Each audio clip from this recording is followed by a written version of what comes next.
and welcome to part 2 ng mesh analysis ng EEE1 dotChE. So, yung next part sa mesh analysis ay yung with dependent sources naman. So, here's a problem. We can see na ito yung dependent source and dependent siya on voltage. So, it is a voltage-dependent current source. Current siya kasi arrow. Now, for a change, nagdagdag rin tayo ng current source na independent. Paano siya makaka-apekto sa calculations natin? Ngayon, given natin ito na convention, tapos, pag may independent current source ka, siya na yung magdidictate ng current for that mesh. So, since same naman yung sinet mong convention sa I1, dun sa current source, we can say that I1 equals 15 amperes. If kunwari baligtad yung sinet ko, magdi-negative lang yan, okay? So, next, we will look at mesh 2.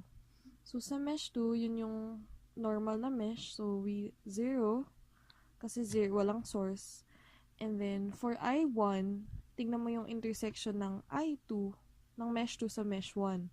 So, that's 1. Pero dahil opposite ng takbo dito, negative I1. Tapos, tingnan natin yung sa I2. Since 1 plus 2 plus 3, so plus 6 lang. 6 I2. Tapos, here we can see na opposite rin yung I2 and yung I3 doon sa 3 ohms na resistor. So, minus 3 I3. Yan ang equation 2 natin. So, next, kaya ba nating gawan ng KVL yung third mesh? No. Ang gagawin dito is, gamitin na natin tong current source na to. So, si 1/9 Vx, may dumadaan sa kanyang dalawang current source. So, dalawang current pala. So, si I1 tsaka si I3. Ngayon, tignan natin, si I3 pa ganon. Si I1 pababa. Since si I3, yung direction ni I3 is the same as the direction of the current source, siya yung positive. Tapos, subtract natin si I1 since opposite. Tapos, hanapan din natin ng equation tong Vx. So, ang 1/9 Vx ay equal rin dapat siya sa 1/9.